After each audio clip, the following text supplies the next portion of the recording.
ইতালির রাজধানী রোমে নিজ বাসায় দুর্বৃত্তের ছুরিকাঘাতে নারী ও শিশুসহ একই পরিবারের ৩ জন নিহত হয়েছেন। এ ঘটনায় আহত হয়েছেন পরিবারের আরও এক সদস্য। নিহতদের বাড়ি নোয়াখালীর কোম্পানীগঞ্জ উপজেলায়। ২৬ জুন শুক্রবার রাতে রোমের পার্শ্ববর্তী ক্যাসালোত্তি এলাকার ভিয়া মন্তেলিওর একটি অ্যাপার্টমেন্টে এ মর্মান্তিক ঘটনা ঘটে। এদিকে এই হত্যাকাণ্ডের দৃষ্টান্তমূলক শাস্তি দাবি করছেন স্বজন ও এলাকাবাসী। নিহতরা হলেন কোম্পানীগঞ্জ উপজেলার চরকাকরা ইউনিয়নের ৫ নম্বর ওয়ার্ডের সিরাজুল ইসলামের ছেলে কামাল উদ্দিন বাবুল, তার স্ত্রী আরজু বেগম এবং তাদের ৫ বছর বয়সী মেয়ে আরওয়া ইসলাম আরিশা। এ ঘটনায় গুরুতর আহত হয়েছেন বাবুলের ২০ বছর বয়সী ছেলে আমির হোসেন অয়ন।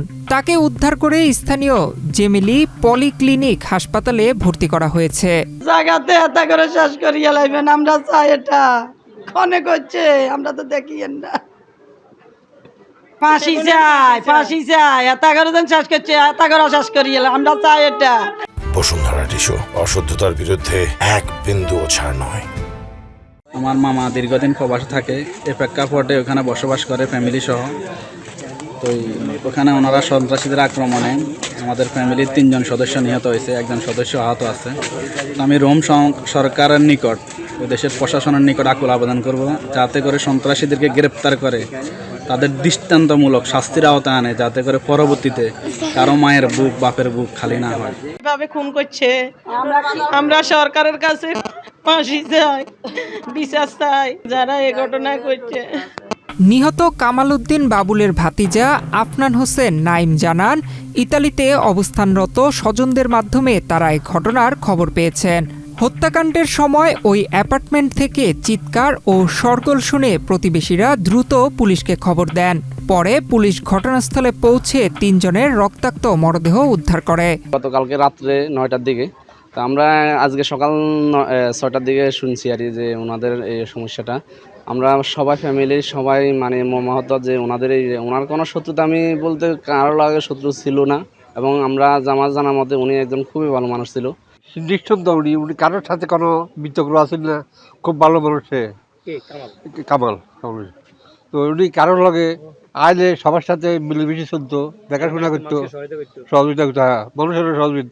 এদিকে স্বজন ও এলাকাবাসী জানান, ২০২৫ সালে ইটালি প্রবাসী কামাল ও তার পরিবার নোয়াখালীর গ্রামের বাড়িতে আসলে সন্ত্রাসীরা বাড়িতে চিঠি দেয় এবং তাকে হুমকি দেয়। এই ঘটনার সূত্রপাত কিনা এলাকাবাসী তাও ভাবছেন। এই ঘটনার সাথে এলাকার কেউ জড়িত কিনা সন্দেহ করছেন তারা।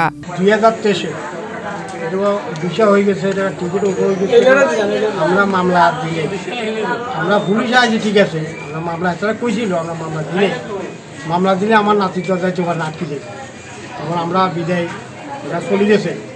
যাওয়ার ঘরে দিই আবার 23 গেল, 24 গেল, 25-এ আমার ছেলে আমার নাতি পরিবার প্রবাসী হিসাবে দেশে আসার পর একটা সিডি দেওয়ার পরে যে সিডি ভিতরে লেখে যে সিরাজ মিয়া কেমন আছেন, ভালো থাকেন, যে আমাদের গয়না টাকা পয়সা মালপত্র যা আছে আমাদের মন পুরা করে দিতে হবে, যদি না হয় কোনো একদিন আমাদের সাথে মুখোমুখি হবে তো আপনার নাতি বউ দুনিয়ার থেকে হুমকি দিচ্ছে এটা কেউ থাকবে না আপনাদের সব চিঠির মাধ্যমে বলে। আইবার পরে এদের গেটের তলে দিয়ে সিটি দিছে, সিটি দিবার পরে দিয়ে সিটিতে লিখছে যে তোরা মোল্লা পয়সা স্বর্ণ গয়না এখানে রাখবি, না রাখলে তোদের তোরে মারিয়েলাম এবং স্বর্ণ গয়না পর্যন্ত রাখতে হবে, এবং এই যে যদি না রাখস তোর মেয়ে তোর পরিবারকে যেমন অন্যভাবে দর্শন করবে, এই ধরনের হুমকি টুমকি দিছে। দিবার পরে এটা থানাত অভিযোগ জানাইছে, থানাত অভিযোগ জানাবার পরে থানা থেকে লোকজন আসছে, আসার পরে এটা নিয়ে আর কোনো কিছু হয় না, আমরা কিছু পত্রিকা হয় না। এরপরে সে চলে গেছে, চলে যাওয়ার পরে দেখা গেছে যে এখানে নেটওয়ার্ক যে ওইখানে ফিটিং হয়েছে।